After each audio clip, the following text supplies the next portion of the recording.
Welcome into another Red Out podcast. I am one half of your duo, Devin, and sitting in for Jake tonight is Logan, my little brother. Say something, Logan. Hey, everybody. It's great to be here and glad to be on the show. Glad to have you. Good. It's always fun to have somebody come in and talk with you instead of sitting here talking to yourself for 45 minutes like you're a crazy person. You're not crazy until you start answering yourself back. It happens some episodes, I won't lie. So, let's jump into this real quick here. We're talking sports news right before the show started. Looks like Chip Kelly is going back to college to coach. Where are you thinking, Logan? Where do you think he's going to end up? You can't really never tell, Well, it's either East Coast or West Coast right now. So reportedly, he's either going to Florida or UCLA. Right now, he looks like he's leaning more, according to MSN, which I don't know how much you can trust their sports news. He's leaning towards UCLA over Florida. If that's true, I think he's nuts. Yeah, I agree with you totally there. But at the same time, that may be a smart move. Now, here's why. Expectations. Well, here's my thought on this: is if he goes to UCLA and coaches, he coaches against Oregon, Stanford, Southern Cal, Arizona, those schools. He wouldn't see Alabama till the playoffs. That's exactly right. And that's the reason I could see him going to UCLA over Florida, because if he goes to Florida, he's got to compete with Alabama in the SEC championship game. And he would probably have to play them every year. Yeah, I was about to say, he's going to meet Alabama at least twice a year. Yeah, exactly. So that's a lot of fun stuff there. And another thing, what were we just talking about? I've got a goldfish memory, as you know. There's something else we were going to talk about on here, and I can't remember what it was. Was it the Rand Paul deal? Yes, there you go. Thank you. So, national news. Rand Paul gets tackled in his yard by his neighbor, who is a doctor, and breaks like 5 or 6 ribs. Is that correct? That is correct. It sounds correct. It may not be. I don't know. It sounds great. That's right. So, supposedly, I'll tell you what I've heard, and then Logan, you can tell anonymously what your source told you. That Rand Paul, the reason he got tackled, what I've heard from a magazine source, was that he was mowing his grass too short, and him and Boucher argued over how short he cut his grass. And he finally snapped, obviously, ran over there and tackled him off his mower and ended up breaking some ribs. Supposedly, they had questioned some ER doctors, and they said there is no way that him getting tackled would have broke that many ribs alone, that he had to have been kicked as well. So what do you think? So, my anonymous tip, you could say, from the person that I know, says that Rand Paul was mowing his leaves and he was blowing them over onto his neighbor's yard, and his neighbor didn't like this at all, so he comes running out of his house and tackles him off the lawnmower. That just Which would be the most hilarious thing. I would probably pay to watch that. I know, right? Wouldn't that be the greatest thing? All I can imagine. Anyway, that's the most hilarious thing. Seeing somebody just snap, take off running, tackle somebody. That would be great. It's like a Bobby Boucher moment. I mean, really, he just goes off and decides to go tackle him. Let's see here real quick. We're going to talk, looks like Jalen George, defensive lineman, was arrested after the game on Saturday for careless driving and operating a motor vehicle under the influence of drugs and alcohol. Logan, what do you think? That's just, he doesn't play a real prominent role in Western's defense, but still, he's expected to be a team player, and as a team player, he just can't be doing those things. And that might just be one time that happens to him, but still, that one time can let his team down. And, part of being on a team is being able to support your teammates and expect support in return. So if he was in that situation, he should have came back and said, "Hey guys, can you please give me a ride? I've had too much to drink." Or even the teammates step in and say, "Hey man, you've had too much to drink, give me your keys." Very funny story. I'll relate real quick. There was a football player at Western, not mentioning any names, when I was there, and he had been drinking one night, like this guy was. And at the time, he was driving, and some friends saw him out and knew that he had been drinking. So they called him and told him to pull over. They were going to take him home, and they'd get his car home. He brushed him off. No, I've got this. It's all good. So, excuse me. He goes to a McDonald's around the corner, and he goes to order some food. Excuse me, and he passes out in the drive-thru. In the drive-thru of a McDonald's that is closed. He was so intoxicated that he did not realize that the McDonald's was closed. So of course, the cops eventually pull up there, and he's passed out in the driver's seat.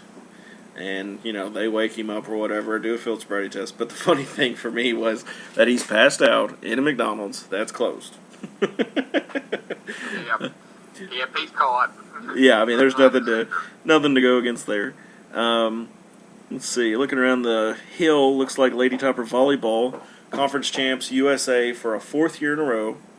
Conference USA Champs, excuse me. Fourth year in a row. This is their fourth 30-win season.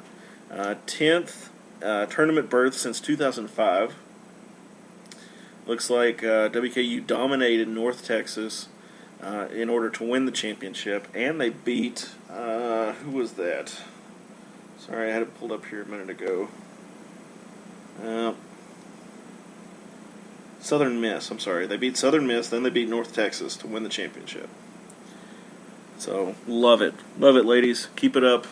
Logan, I know you probably don't know this, but Western is a volleyball school. Yep, that's what I've been hearing lately, and I really had no idea they've been playing at such a high level, and I congratulate them, and I tell them to keep it up.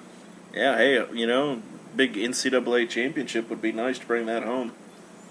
That's exactly right. I think it's a little far-fetched, but it would be really cool if we could do that. Let's see here. They're going to have a selection show. So wherever they're chosen to go in the tournament, that's going to be at Buffalo Wild Wings, November 26th at 8 p.m. So if you are in that area, or if you're not, make your way over to Buffalo Wild Wings and support the Lady Topper Volleyball team as they continue to push through the tournament. Looks like Lady Topper Basketball lost a buzzer beater to Indiana, which you hate to see that. That's right. Sometimes the ball goes the way you want it to, and sometimes it doesn't. But that's just how it goes. Yep, that's sports. Looks like WKU played Nicholls. That was, when was that?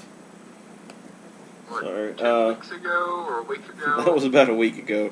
And then, sorry, I just got an update. Who cares? Arizona got beat by NC State. Whatever. They looks like Western beat Nicholls 100-86. Let me pull up some stats here real quick. And let's see. Sorry, guys. I know I hate dead air too. Western looks like they just dominated the game.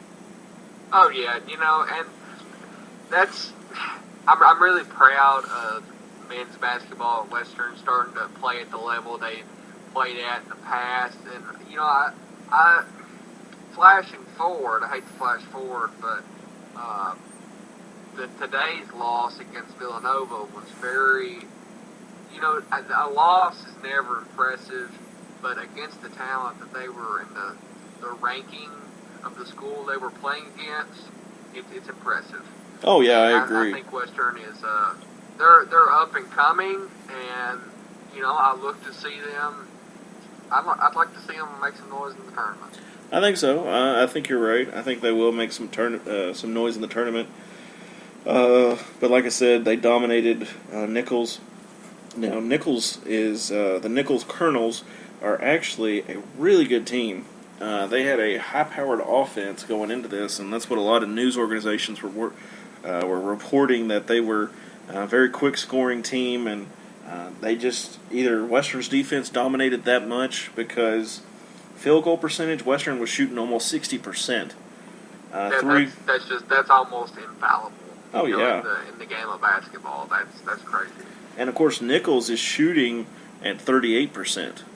So that's even that just makes you think, wow, they're just throwing up bricks every time they shoot. Yeah, that's right. Looks like three-pointer percentages, Western was at 50 and Nicholls was at 24. So that's almost 25. So basically every 4 shots they threw up, they hit 1. So yeah, that's very sad. Yeah, that's pretty bad. I just wish Western had the rebounds that Nicholls did out of this game. Nicholls had 45, Western had 39. Just need to pull up on the rebounds there and make sure we're getting those. And Logan, you were talking Villanova. Western lost by 8 to Villanova. Which number 5 Villanova. I'm sorry, number 5. They lost by 8 points. I was going ahead a little too quick. But, I mean, field goal percentages, Western's right there with them. Oh, yeah, and that's something that really impressed me today was, in the last couple of years, Western's been the basketball, Western's been the football team, and they've been a football school, and they're not really big on basketball, but they started getting those 3- and 4-star recruits, and, that's really paid off for them, and they started playing at a higher level. And I'm really proud for them. I'm not proud that they lost, but I'm proud that they competed at really high level. I agree. And for all you Kentucky fans, and for all the Kentucky fans out there, better watch out, because little brother in Western Kentucky is starting to make a little noise. And number 7, Kentucky, I would really love to see Western face off with Kentucky in the tournament. That's all. I think that's a possibility. I wish Western played Kentucky earlier on in the year so that the Western could have that chance to dominate. I don't know if they will dominate against Kentucky that late in the year, because by that time... Do what now? I just don't see that, and it's so early in the basketball season that rankings are not really set in stone. Oh, I agree. Villanova might not be that great of a team yet, but it's just like and I know, Kentucky is always a pretty good team, and I'm not trying to compare apples and oranges here, but maybe I'm just hopeful. I'm hopeful that Western's as good as they're showing this year so far. Yeah, I agree. I think so. Even without he who shall not be named, because we refused to name that player that left early in the season on this show, I think Western's got a chance to, I'm hoping they can go to the Elite Eight. That would be good for Western. Even I'll take a Sweet 16 spot in the tournament. That would be a phenomenal year for us. But I think they've got the chance to actually go pretty far in the tournament and actually do pretty well. Yeah. Let's see, we've had Villanova. Let's see, I'm trying to fast forward a little bit here. It looks like we got Purdue tomorrow night at 7 p.m., or 7 Eastern, 6 Central. Go ahead, Logan. Talking about Purdue, I really do. I look for WKU to knock off Purdue. I don't think Purdue is that good of a team. I just don't see it, because they played one pretty good team. One, I'm going to say name school, that's Tennessee, and they got beat. That's you said Tennessee, right? Just checking. Yeah, I said Tennessee. We were talking earlier, and I was saying Kansas. So, If you're reading a team's record, make sure you see when they played instead of like the year before, like I was reading. Oh yeah, I see. Okay, now I see where you were talking about. Okay, I finally found out where you were talking about on the Kansas thing. I was like, what is he talking about? But yeah, back in March, when they had, wonder what was that first round of the tournament? I'm guessing last or second. Yeah, I would say yeah. Or that might even be like the tail end of the regular season. Yeah, maybe. I don't know, buddy. I was so lost when you said that earlier, though. Yeah, I don't know what. I should have read it closer, but I got things to go. But I agree with you. I think that Purdue, I don't know how well they're going to be. Like you said, they haven't played anybody up to this point, so it's kind of a biased thing. And I am just like you, thinking in the fact that rankings up to this point are based purely on name. That's exactly right. And, Kentucky's ranked 7. Do I think Kentucky's good enough to be number 7 right now? Probably not, but, that's fine. It's not a big deal for me. Oh, no. Actually, Kentucky's ranked number 8. I'm sorry. I've got ESPN pulled up. And looks like Western's going to play Eastern on the 29th. That's next week. I don't think that will be a really close game if Western, I don't know much on Eastern, but what I've seen from Western so far, I'd say that Western's going to be the superior team in that matchup. I agree completely. I think Western's going to dominate them. I think they'll win by 15 probably, at least, against Eastern, and I hope they do because I loathe Eastern. They're right next to Lexington, so they think that they can draw some of those vibes from UK, I'm guessing. I don't know, but they need a lot more help than that to get them to beat us, is all I got to say. That's right. Yeah. ESPN's, they got a little matchup predictor. Western 76% to beat Eastern. So that's really high. I'm thinking everybody can see that, even the blind man. So exactly. Scroll down here. We've got Western, Eastern, Purdue. Yep. Let's talk football real quick. I know we're kind of going a little quick tonight, which that's fine. WKU playing MTSU. I know you missed the game, but not a problem. Western, 3 overtimes, beats MTSU with a field goal by Nuss. Let me tell you, the hashtags from that game were hilarious. I love the fact that 2 or 3 guys they used the hashtag Nuss said. I thought it was pretty funny. Okay, I like dad jokes too, so y'all just send me your dad jokes. I will greatly appreciate those. But like I said, 3 overtimes. There were a few calls in the game that I didn't like.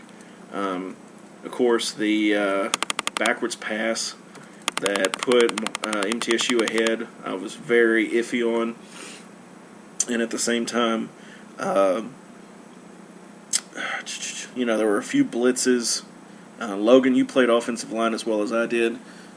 You've got to have the experience on the offensive line to know what to do when you're presented with a blitz of that nature. Wouldn't you agree? Oh, yeah. It's just...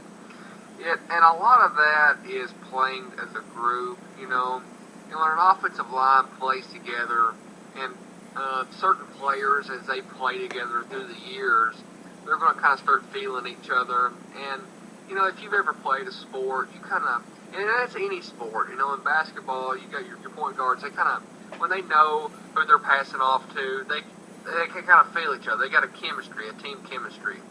And, and a lot of that on the offensive line, that chemistry between your center and your guard, or your guards and your tackles, that really means a lot when you're handing off one guy and you're going to the next. And in Western, they're starting a lot of freshmen, and those freshmen, they don't have the team chemistry that some of those sophomores, juniors, and seniors have together. But that will develop. You got to watch your metaphors, buddy. I was really confused there for a second because I was like, they're feeling each other? That's what she said. Yeah, I didn't mean it like that. But well, I understand. I'm good at showing. So. I know. It's a little harder on here, but it's just fun, just having some fun with you. But you got to have, like you said, it's the cohesion. You have the experience working together, and you understand. It's almost like a sixth sense of this guy's going to do this, I'm going to do this, and you know exactly what you're working with. Yeah, that's what everything I said in a nutshell. A lot simpler too. You're fine. But yeah, I mean, it's like you said, and of course, one of the most frustrating things for me as an offensive lineman is looking at this rushing stat every week. Oh yeah, and that's something that just drives you crazy because, and we've followed WKU football in the last years, and over the last couple of years, Western, their running game and stuff, it's really kind of fell off, and that's that.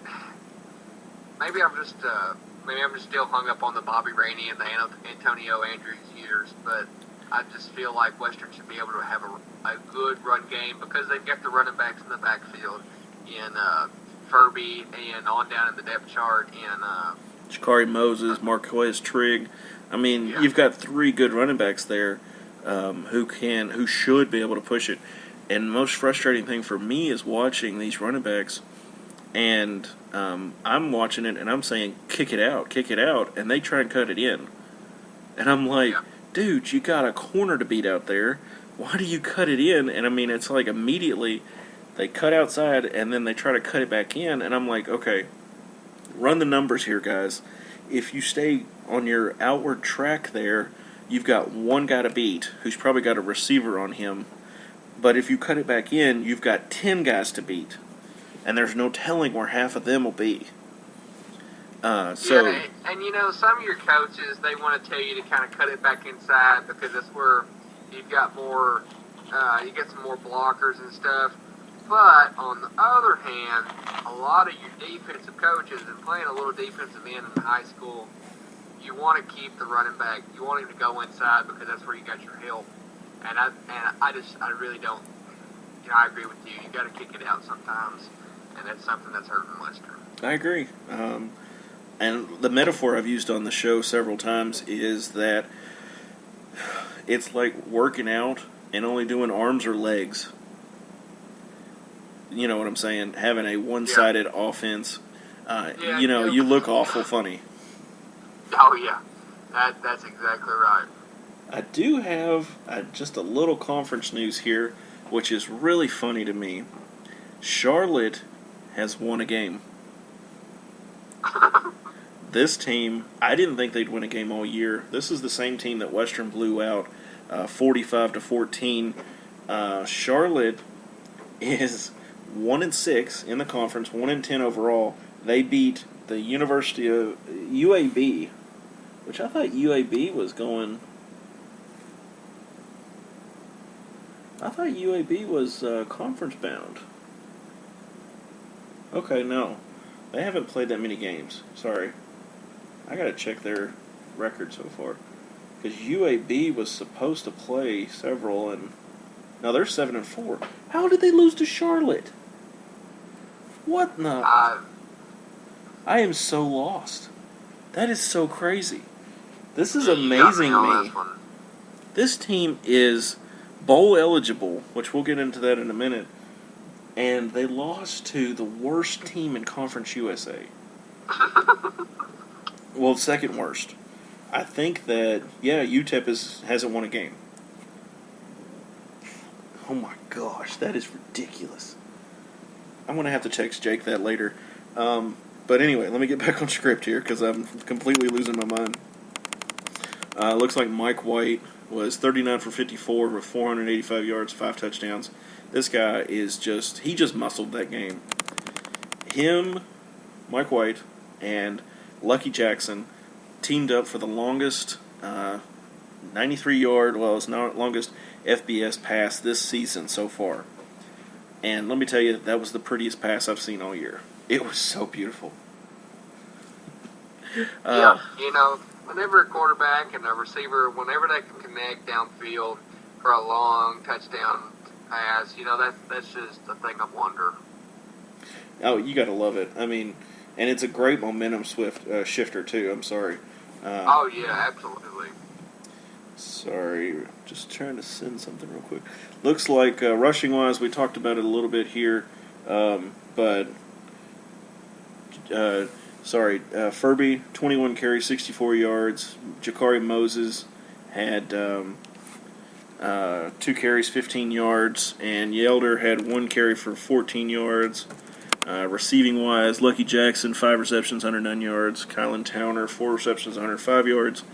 Nick Fant, how do you say his first name? Nakaris Fant, excuse me.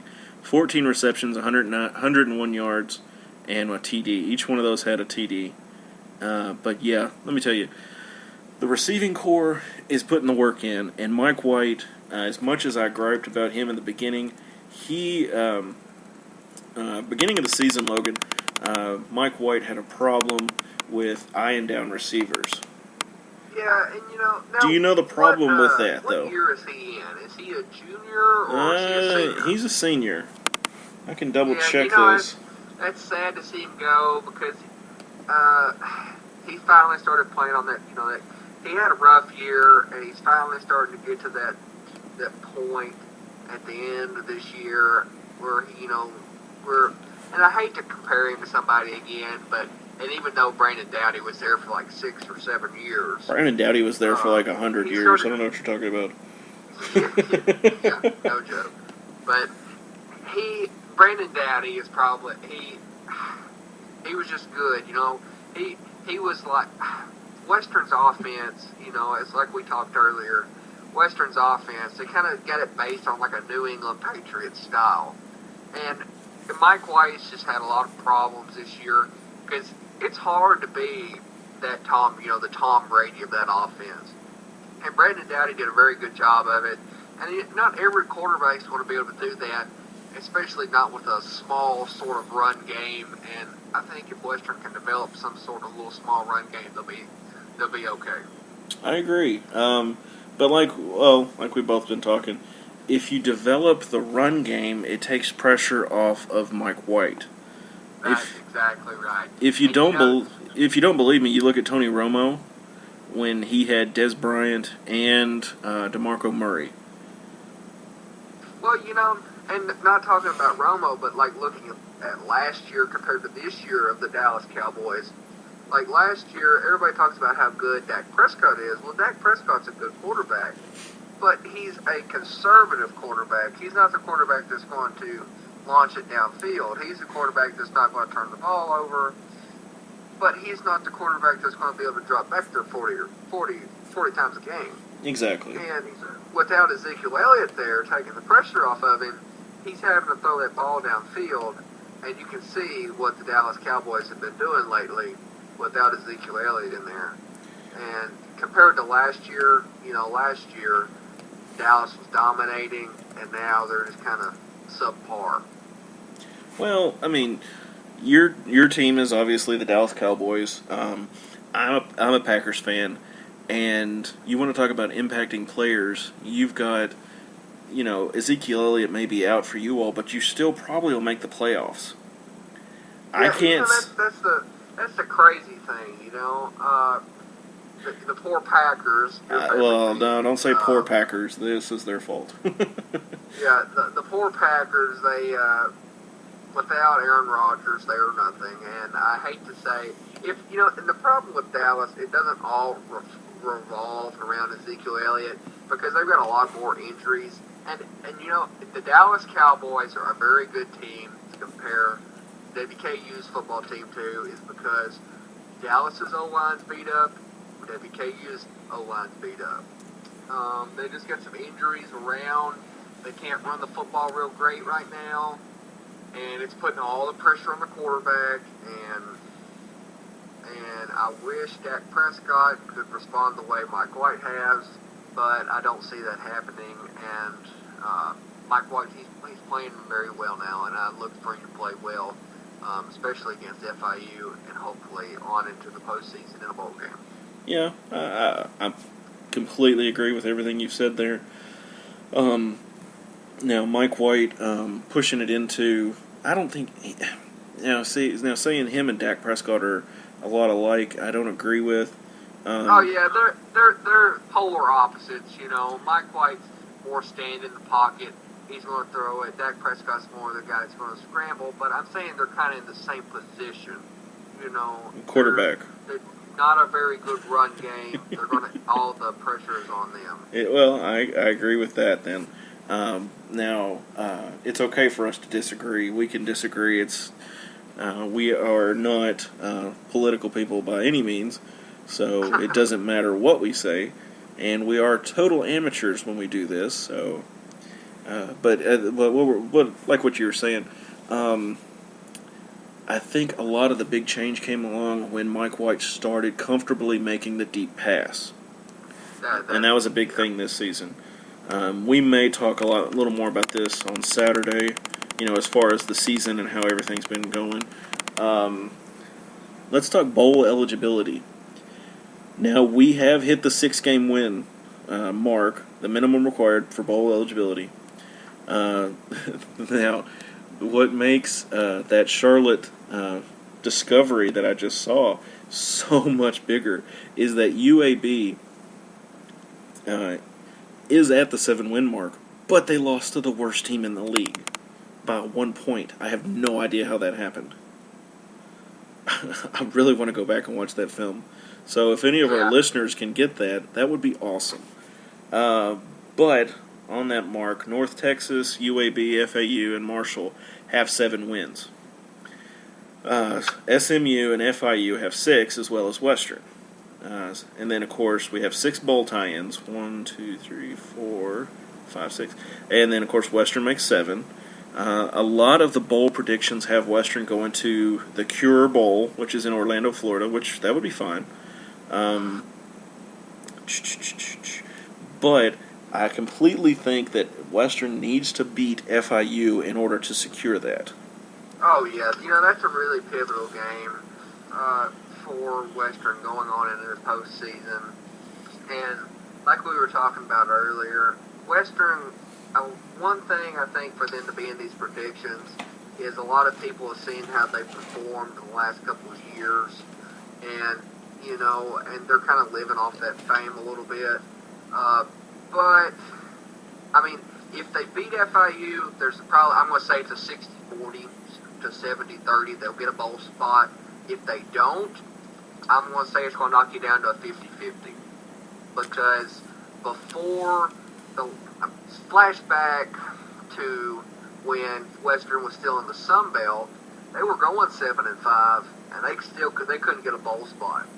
Yeah, and I know that's completely different, but it's a lot easier to get a bowl, go bowling, you could say, if you're 7-5 than as if you are 6-6.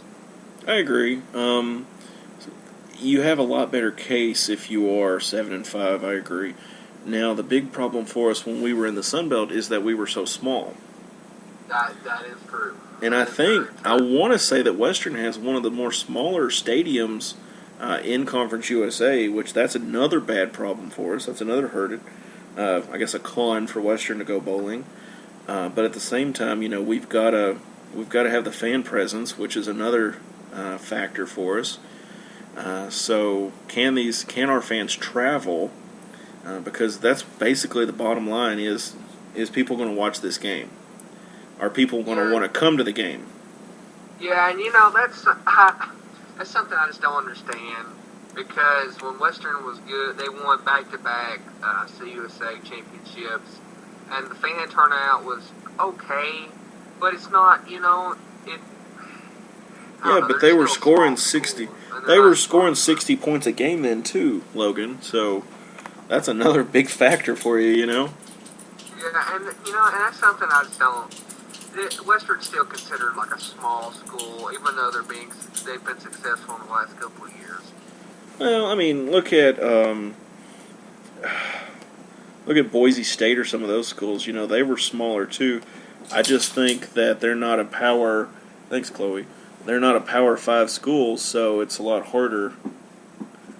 Yeah. So for those of you listeners hearing the dog scratching, excessively. Still scratching. Can't you go see your mother? Go upstairs. Go on. Old dog. Poor thing, almost fell down the stairs. But anyway, yeah, so Western got FIU next. It's going to be another tough opponent. I think it'll probably be the same caliber as MTSU. We're playing in Miami, so of course you're going to have to deal with the heat. I'm going to say, see what game time temperature is for that game. I'm going to say it's probably going to be at least, well, it's at 7 o'clock at night. Oh, just so you know, tickets are $3 to that game. That would be awesome. If it didn't cost, it says it's going to be 82 degrees at game time. Yeah, that's going to be great. That would feel awesome. Now, see, that'll feel awesome, but at the same time, I'm worried about cramps. Yeah, that is true. Western's been dealing with a lot of, not cramps, but if you're dealing in a lot of colder weather and then you go to warm weather like that, that worries me. But at the same time, I think we'll be okay. I think this will be a good game. Yeah, and I'm going to say, now I'm not good at point spread or nothing, but I'm going to say it's going to be a pretty close game. Actually, within a touchdown or two. Let me look that up real quick because ESPN will actually tell what the point spread is for the most part. Come on now, ESPN. No, I don't want to log in. Sorry about that. But yeah, I think it's going to be a really close game. I think you're right. Let me tell you, it was always fun for me to go down to FIU because it's in Miami. I think it's on the north side of Miami, and it was always fun because right outside they would play Hispanic music. And I mean, obviously there's a huge Cuban population there. Oh, wow. Okay. The spread is 2.5. Western's got minus 2.5. The money line is 135 for Western. So basically, if you put down $100, you get 135, I think. Over-under is... gambler, so I have no idea. Over-under is 54.5 points. That seems really high to me. I may be wrong, I don't know. It's going to go either way.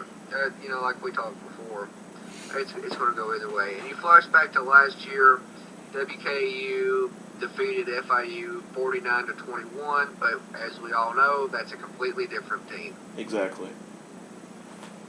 And that's the thing that... This year's been really of a kind of a reloading year. And, that happens every other year when coaches are changing hands and stuff. But, that just happens. Western's going to be a lot better, I'd say, next year. But, a lot of factors play into that. Okay. Now, this is the big debate that Jake and I have had. Jake is very negative Sanford. I try to be positive. After the Marshall game, I was really negative. So let's hypothetically say Western does not get to a bowl game this year. And Western does not get to a bowl game next year. Where do you think that puts Sanford? On his way out. You think so? Okay.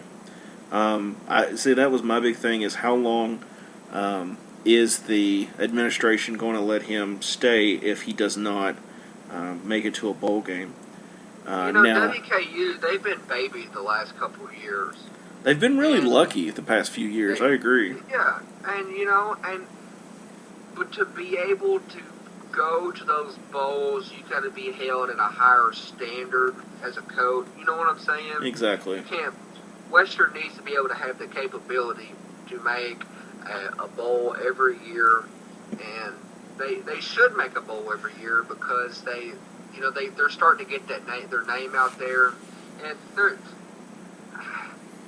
if you don't get it 2 years, I'm going to say he's going to be on his way out. I agree. Of course, Jake, that's what his thing is he thinks next year's is going to be Sanford's do or die year.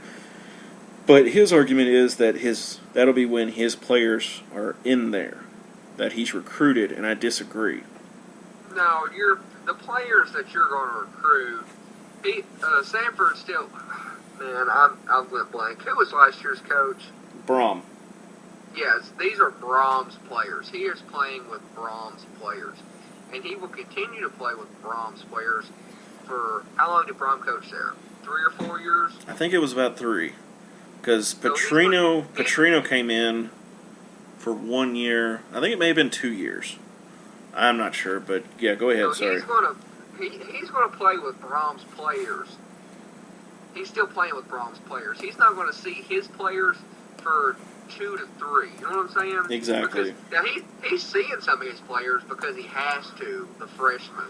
But he's not going to see their full capability until about 2 to 3 years. And I agree. That's what, and that was my argument with Jake, was that, like, the problem we're running into now, like we were talking about the offensive line having freshmen on it, you've got, sorry, I'm pulling up Brahm's tenure here. You've got freshmen playing offensive line, and you can see that Mike White is struggling with that, and now he's doing a lot better. So yeah, he's learned to play.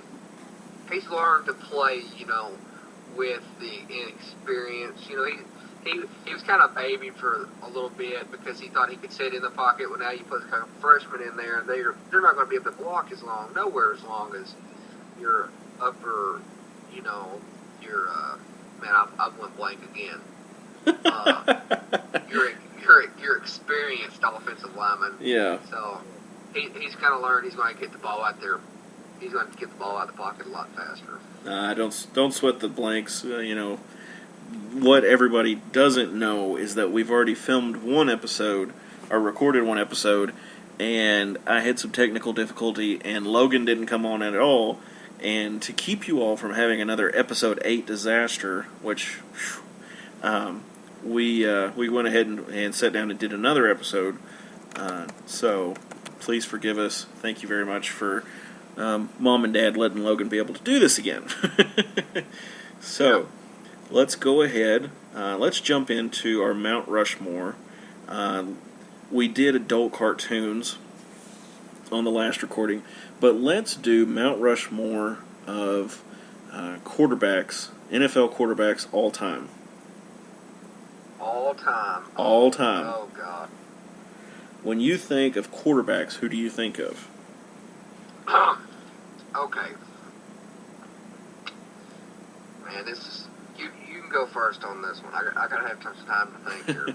Okay. Well, let's rein it in just a little bit, because the list will be huge if we do all time. Let's say 1990 to current.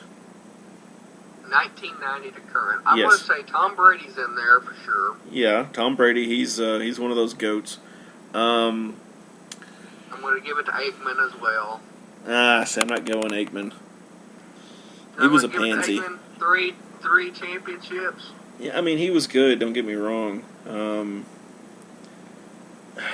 trying to think. It's hard because, you look at it, Brady is the Aikman is kind of like your Dak Prescott. Yeah. Okay. You take Emmitt Smith out of the equation, I don't think he would have been nowhere as good as he was. Now, Tom Brady, on the other hand, he has no running back. It's just him and a few receivers that Belichick picked up at Walmart. So you're saying that Brady's receivers are Mexicans looking for work? That's about right. Some of them go to jail for killing people, but still. that's not necessarily true about all Hispanic immigrants. Okay, and our reviews do not support that. So, do what? The Aaron Hernandez deal. Oh yeah. Oh yeah. That's what the joke was towards. Okay. Not towards any immigrants out there that might be playing for Tom Brady, but WKU Redout is muy bueno. Okay. yeah. But anyway, yeah. So I mean, okay. Here would be my 4. I'll go with you on the Troy Aikman. I'll go Brett Favre, Tom Brady, and I'll say Peyton Manning. Oh God. Oh. No. Okay. Now you got to hear me out. Well, you could go John Elway then. If you don't want to go Peyton Manning, you can go. I couldn't even get Manning out of my mouth. Okay, I would granted. I'd rather say Peyton Manning than Eli Manning. Well, as God, a Cowboys yes. fan, ugh. Well, God, yes, the mouth breather. Of course, he's not going to do anything. But Peyton Manning was a great regular season quarterback. Oh yeah, he was terrible in the postseason. Yeah, he just he was He's a ready to Tony go home. Romo. He was ready to go home anytime that they made the postseason. That's exactly right. Even that year, what was that, 2 or 3 years ago when the Denver Broncos were scoring like 70 points a game against people, and then they hit postseason and played, Seattle, wasn't it? And they just did god awful. It was awful. It was, ugh. Like when he played Carolina in the Super Bowl, like he played terrible and he got MVP. I was like, no, like that's not, no, he doesn't even deserve it. They played terrible, and the only reason that they won was because of their defense that just absolutely annihilated Cam Newton and the Panthers. And my top four, I'm going to say Brady. I can agree with Brett Favre. Let's see, Aikman, of course. But I can't get myself to say Peyton Manning. Okay. How about we compromise and say John Elway? I just don't know. See, you're too young to remember John Elway playing, but Yeah, John Elway had before my time. a great move. Whenever he would go into its cadence, and as you know how quarterbacks do cadence, it's usually like ready, set, go. He would like jerk his legs, like tighten his legs. He'd be like ready, and he'd tighten his legs to kind of make those defensive linemen jump off sides because they're thinking he's fixing to bail out. And that was probably one of the greatest moves a quarterback could do. Because tonight is just my blank night. Like I could usually just spout out quarterbacks' names, but tonight is just. Well, of course, then you've got Steve. You've got Steve Young, which I don't really think he should be in there. He's probably a tier 2. Yeah, he's a tier 2. Brady really is dominant. He's just dominated. The last 10. Well, he's been playing forever. He's been playing, what, 15? Yeah, easily. So he's won a Super Bowl every 3 years. Yeah, and I mean. So his name, of course, is going to come up. Well, of course, yeah. Let's see, how many has Big Ben won? 2? He hasn't won that many. I think it's like 1. Let me see if I Aaron can find it Rodgers real quick. only won 1. Your boy only won 1. NFL Super Bowl winners. Sorry, let me pull this up real quick. You can say Donovan McNabb, but he's a tier 2 as well. Yeah, I wouldn't go to McNabb. I wouldn't go Michael Vick. Okay, okay, here we go. 1990. You got San Francisco.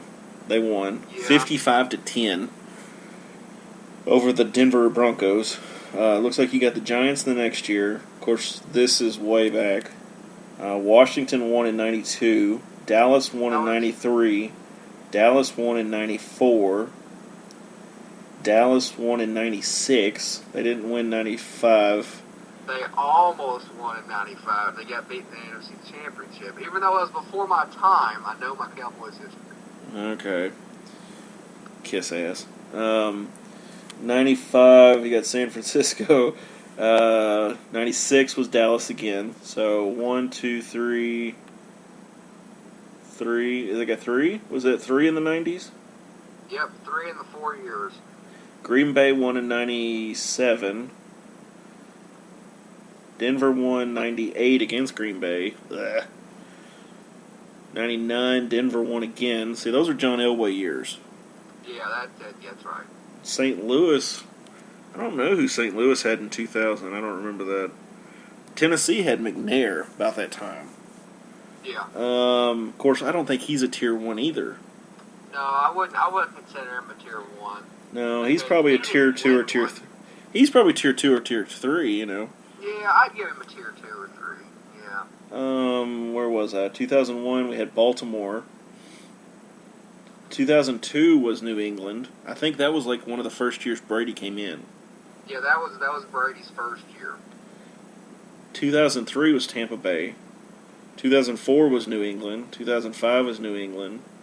'06 is Pittsburgh, so there's one for Big Ben probably. 2007, Indianapolis. That would have been Peyton, definitely. Giants. That was 2008. That was the year that the Giants beat New England and ended their perfect season. That's exactly, yeah. I was totally going for New England in that one. You got Pittsburgh again, so that's 2. You were right about 2. New Orleans was in 2010. Green Bay had 11. Giants had 12. Ravens had 13. Seahawks had 14. New England had 15. Broncos had 16. And then... Okay, I've got one. Okay. Kurt Warner. Kurt Warner? Yeah, that would have been the St. Louis year they won. But I don't think so. I think he'd be tier 2. He had 3 Super Bowl appearances and 1 Super Bowl win. Okay. He made it 3 times and he won 1. Okay, well that's the same as Peyton then. That's the same as Peyton. That's exactly right. So that doesn't... It's so hard.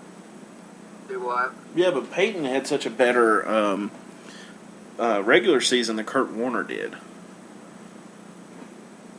Okay. Yeah, it's hard. It really is hard.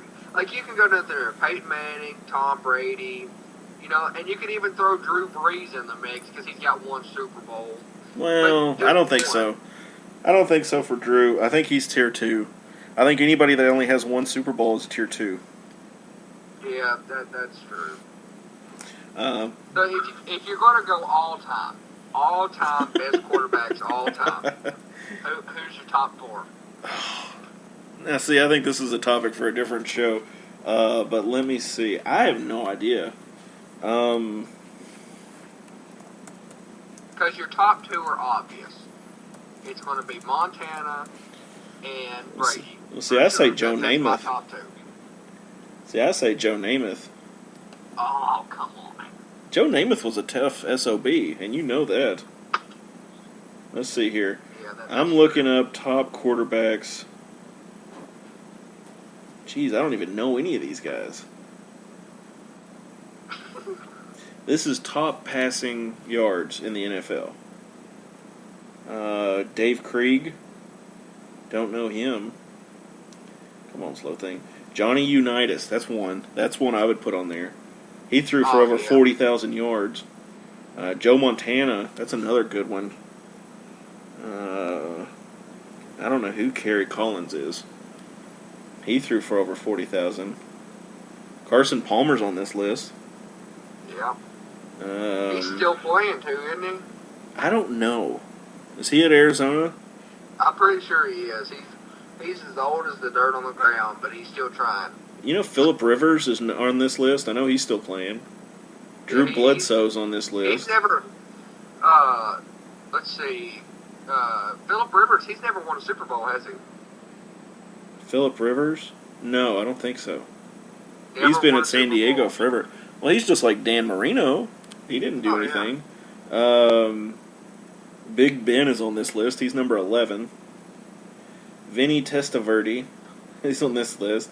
Eli Manning's on here at number 9. Then, you could put Eli in there. He's 1 too. So he's ranked up there. Warren Moon, have no idea who he is. He's on the list. Elway's number 6. Brady is number 5. He's thrown for 59,000 yards. He's been there for 15 years, so of course. Dan Marino's number 4, 61,000 yards. Drew Brees is number 3, 63,000 yards. Brett Favre. He just kind of fell by the wayside. When they won that in like 2010. I think the Super Bowl 2010. Yeah, I think you're right. And he just never has that opportunity. You're right. I just don't know if they have the weapons like they used to. Yeah, that's true. Number 2, Brett Favre. He played till he's like 50 years old. Brett, he retired in 2010. I don't know how old he was then. Well, who do you want to say is number 1? This is the reason I'm laughing. Who? Peyton frickin' Manning. 71,000 yards, almost 72,000 yards. He was 60 yards shy. Crybaby Manning. Yeah, but we don't listen to that. He's thrown for 72,000 yards. I mean, that's kind of a vote for him to go into the Tier 1. But my vote for the GOAT is still for Brady. Well, yeah, I mean, he's got the rings. I'm a Brady fan. He's got the rings, and he's married to Janelle. Or, what's her name? Is it Janelle? No, it's not Janelle. What is her name? Gazelle? Something, I don't know. Yeah. And all laughs aside, I will vote for Brady because he always makes something happen with nothing. Yeah. And, like, no joke, I would retire. After that 28-3 comeback, I would retire because that's the most legendary thing I would have never thought of. I had faith, but that's crazy. Well, and I agree with you, but I wouldn't. The problem with quarterbacks nowadays is they don't retire when they come out on top. They retire when they're doing god awful and they can't throw the ball 20 yards downfield, and there's several other things there. So, but I hate to end all this fun, but I've got to do a lot of editing after this. So, do you have anything else, Logan? No, that's about it. Well, I hope you all have enjoyed this show. Please like and subscribe on YouTube, subscribe on iTunes, and follow us on Twitter at WKU, or I think it's WKU Red Out. And please always remember to Red Out.